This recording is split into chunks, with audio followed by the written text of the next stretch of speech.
একদম juicy tasty রেস্টুরেন্টের মতো mini chicken fry. Mini chicken fry তৈরি করে দেখাবো। টিপস অ্যান্ড ট্রিক্স সহ অবশ্যই পুরো রেসিপিটা দেখবেন। এখানে বুকের মাংস নিয়ে নিয়েছি।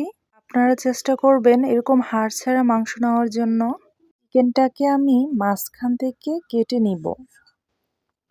মাঝখান থেকে কাটা হয়ে গেলে এটাকে আমি টুকরো টুকরো করে নিব। লম্বালম্বি করে একদম পাতলা করে কেটে নিব। মাংসটা যেদিক থেকে লেয়ার আছে এর অপর পাশ থেকে কেটে নিব, তাহলে এটা তৈরি করার পর তখন এটাতে লেয়ারটা দেখা যাবে। এবার এটাকে একটা বাটিতে নিয়ে নিলাম। দিয়ে দিলাম 2 টেবিল চামচ রসুন বাটা, 1 টেবিল চামচ আদা বাটা, দিয়ে দিলাম হাফ চামচ গোলমরিচের গুঁড়া, দিয়ে দিলাম মরিচের গুঁড়া, স্বাদ মতো লবণ। এবার দিয়ে দিলাম টক দই, দিলাম 1 টেবিল চামচ সয়াবিন তেল, দিয়ে দিলাম 2 টেবিল চামচ সয়া সস, 2 টেবিল চামচ কর্নফ্লাওয়ার, দিয়ে দিলাম 1টি ডিম।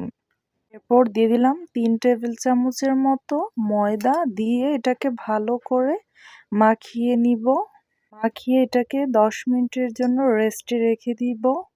10 মিনিট পর আমি এতে কিছুটা পরিমাণ লেবুর রস দিয়ে আবারও নেড়েচেড়ে নিচ্ছি। নেড়েচেড়ে মাখানো হয়ে গেলে এবার আমি একটা বোলে ময়দা নিয়ে নিব। ময়দায় একে একে সবগুলা চিকেন দিয়ে কোট করে নিব। ময়দায় আমি কোনো রকম লবণ, হলুদের গুঁড়া কিছুই মিশাইনি, কারণ আমি আগে থেকে সবগুলা উপকরণ পরিমাণ মতো চিকেনে দিয়ে রেখেছিলাম।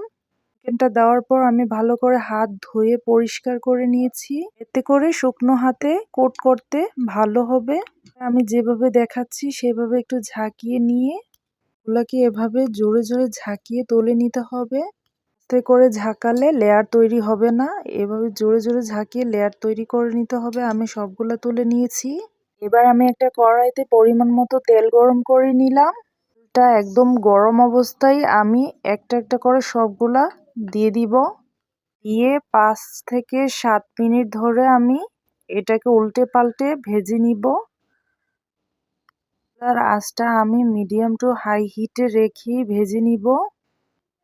নেড়েচেড়ে এগুলোকে ভেজে নিলাম।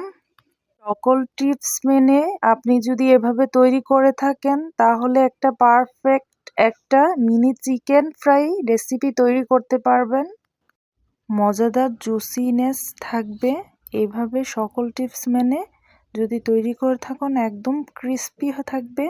বাসায় ট্রাই করে দেখবেন। আশা করছি অনেক ভালো হবে। আল্লাহ হাফেজ।